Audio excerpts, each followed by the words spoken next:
La seule forme de mesurer la majorité, la réalité dans un pays, c'est les élections.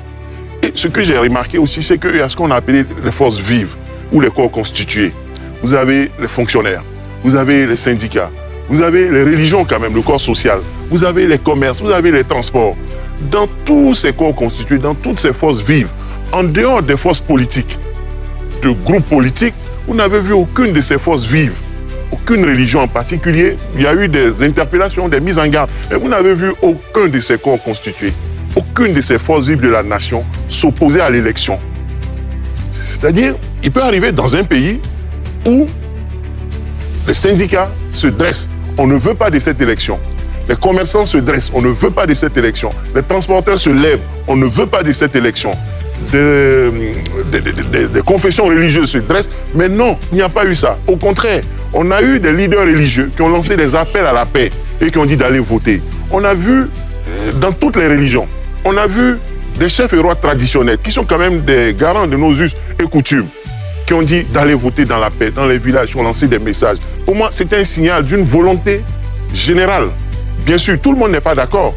Là, on en convient. Il y a des gens qui ne voulaient pas d'élection, ils n'étaient pas d'accord. Mais à côté de ceux qui pourraient ne pas être d'accord, faire l'abstention, avoir un boycott qu'on appelle passif, il y avait effectivement deux sortes de menaces. La menace prophétique, qui a créé, messianique, voilà, qui a créé une sorte de psychose et de terreur morale et psychologique. Il a fait que beaucoup ont eu peur de sortir, ils ont rempli leur maison, ils ont fait des provisions. Il y en a qui ont voyagé, il y en a qui sont sortis d'Abidjan, qui sont allés dans les fins fonds, etc. Beaucoup sont allés à l'étranger. Donc il y a eu ça. Et puis il y a eu une menace physique réelle sur le terrain, des appels à tout bloquer, à empêcher à tous les prix l'élection. Et je pense que ces deux menaces-là n'ont pas prospéré parce qu'il y avait une volonté, de mon point de vue général, un souhait général d'aller à l'élection qui, ma foi, était une opportunité. L'élection, comme un match de football, reste une incertitude jusqu'au bout. Quel que soit le cas possible, lorsque l'on joue le jeu de l'élection, lorsque l'on joue, tout le monde joue le jeu de l'élection, les jeux ne sont jamais définitivement faits, quel que soit le pays, quels que soient les candidats validés ou non, parce qu'on ne contrôle pas le choix de l'électeur et de son propre enfant devant l'urne, de son propre camarade devant l'urne. C'est une incertitude absolue jusqu'au bout et il est important, de mon point de vue, d'accepter, quelles que soient les imperfections, de jouer le jeu des élections. Très bien. Monsieur Kane Ismaël, en tant qu'observateur, quelles sont les premières leçons que vous avez tirées au niveau de la CNDH au terme de cette journée de vote? Bon, nous, en tant qu'institution nationale, il faut dire qu'on a déployé la plus grosse mission d'observation sur l'ensemble du territoire. De chiffres combien? 2300 observateurs sur l'ensemble du territoire. Et à chaque processus électoral, on a un programme qu'on met en place qui est l'Observatoire pour le respect des droits de l'homme en période électorale, qui est piloté par M. Hassan Diané, qui est le secrétaire général de l'institution. Et cet observatoire-là met en place une mission d'observation et un système d'alerte précoce en vue de détecter ou de prévenir toute violence liée aux élections. Et donc, sur l'ensemble du territoire, on pourrait dire que les élections se sont bien passées, même si dans quelques localités, selon nos représentations régionales, ils ont fait remonter des informations, des incidents majeurs et souvent liés au processus même, qui a été très rapidement réglé par la CEI. Est-ce que vous êtes en mesure de nous dire, par exemple, les zones les plus touchées, où il y a eu le plus de heurts, de violences? Oui, Gagnoua, par exemple, et à Fakoubi, à Saïwa, Nayo, puisque c'est dans le département, je vais dire dans la région du Haut-Sassandra, mais plus précisément dans le département de Issia. Voilà, puisque le département de Issia compte 7 sous-préfectures, je pense bien. Donc Nayo, là-bas, il y a eu des barrages, et puis à Saïwa aussi également. Et dans la région de Lamé aussi, et puis dans l'Ouest du Bois. Donc Sikensi, et puis Dabou aussi également, dans le Grand Pont à Lopou et autres.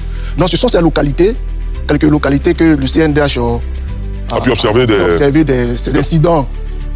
À part ça, les autres, c'était les incidents soit liés au dysfonctionnement peut-être des tablettes et autres, mais ce sont des choses très rapidement qui ont été prises en charge par l'organe en charge des élections. Donc, en gros, nous pouvons dire que les élections se sont bien déroulées, sauf dans quelques localités. En attendant, la déclaration préliminaire que le CNDH va faire dès demain au CNDH.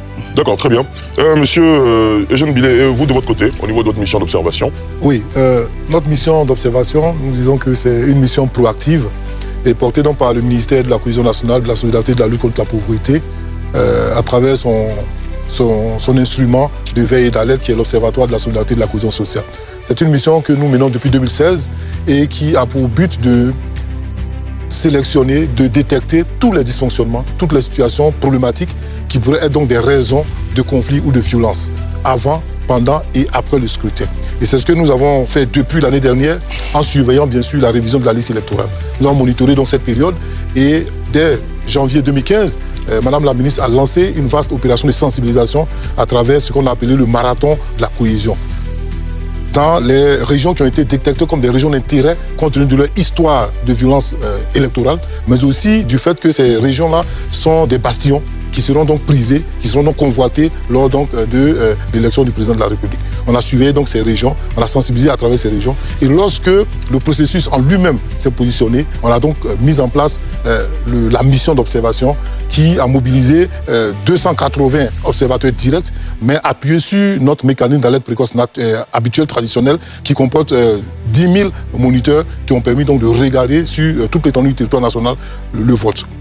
Et donc hier dimanche, cette mission a été donc déployée et nous avons regardé tout ce qui était comme dysfonctionnement, tout ce qui était comme situation qui pouvait donc être prétexte à violence ou à tension. Et c'est ce que nous avons fait. Effectivement, nous avons regardé avec nos directeurs régionaux, qui sont donc les superviseurs de ces observateurs-là, et nous avons constaté effectivement qu'il y avait des zones qui étaient vraiment très surveillées et où effectivement le jeu n'a pas foiré parce qu'on a constaté de la violence, notamment dans le centre-ouest, autour des zones de Gagnoa, du Haut-Sassandra, avec Daloa, ici à Saïwa, mais aussi dans la région du Grand Pont, avec les zones comme le Lopou, et un tout petit peu dans le centre, autour de Tébissou, Mbayako.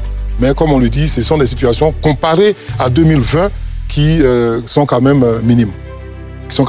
Et cela n'a pas vraiment empiété et touché l'intégrité du scrutin dans son ensemble. Cependant, il y a eu des cas forts qu'il faut continuer donc à traiter. Alain Wakili, à l'aune de quels critères peut-on juger de la crédibilité ou non d'un scrutin comme celui d'hier, 25 octobre? La crédibilité, c'est-à-dire, moi je pense d'abord il faut que le scrutin puisse se tenir sur l'ensemble du territoire, presque l'ensemble des bureaux de vote. Ensuite, il est même dit, je crois, lorsque l'intégrité du territoire est en jeu, on ne peut pas organiser d'élection.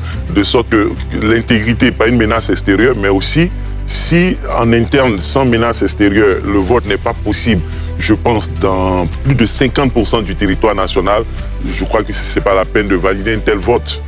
Voilà, si on ne peut pas avoir le vote dans au moins 51% du territoire national ou des centres de vote, si le corps électoral, le taux de participation peut ne pas atteindre 50, mais la possibilité, le droit, la possibilité de voter doit vraiment être de 100% ou aller au-delà de 51%. Donc si on prend en compte ces critères-là, je pense que l'élément de base est réuni. L'essentiel, 11 000 et quelques lieux de vote, 25 000, un peu plus de 25 000 bureaux de vote.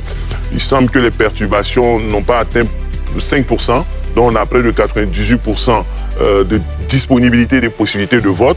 Ensuite, la régularité, c'est la présence des agents électoraux, les observateurs, les populations qui ne sont pas totalement empêchées et qui ont pu exprimer. Voilà, donc il est par exemple, on a vu une fois, je crois, le référendum, une journée, il n'y avait pas assez de participation, ou la pluie aussi, le vote s'est déroulé sur 2 jours. Il est même possible, je pense chez nous ce n'est pas possible dans la Constitution, mais il faut envisager peut-être des tels cas que le vote se déroule 2 jours si c'est nécessaire, au-delà de 10 heures de temps, pour permettre s'il y a de l'engouement aux gens peut-être d'exprimer leur choix. Donc, de mon point de vue, le respect des tests, la possibilité que la population exprime son choix librement, sans entrave, sans violence, et puis le contrôle. Lorsqu'il y a une compétition qui est faite avec plusieurs candidats, la liberté, maintenant si les candidats n'ont pas les moyens, je ne sais pas si on peut avoir des représentants professionnels, salariés à mettre à leur disposition, pas des tiers, je ne sais pas si cela est possible, mais la confiance aussi dans le système, en ce que les agents qui sont là, ils sont là par la CI, pour tous les candidats, parce qu'ils viennent avec un bulletin unique sur lequel il y a tous les candidats et le lecteur, il est libre, il peut les voter. Et même s'il n'est pas le représentant d'un candidat, lorsque le vote finit, les électeurs ont la possibilité d'être sur les lieux et le dépouillement se fait devant eux. Et même lorsqu'il n'y a pas un représentant de candidat, tout électeur qui a voté un ou des candidats a la possibilité d'être là et il devient une sorte de représentant du candidat et il vérifie le dépouillement, il vérifie l'annonce des résultats, la proclamation in situ et il regarde, il peut faire ce contrôle. Donc le fait que ces choses-là existent, aient pu exister sans violence extrême, empêchant cela, me paraît être un élément important de la régularité et de la sincérité du scrutin qui a eu lieu hier.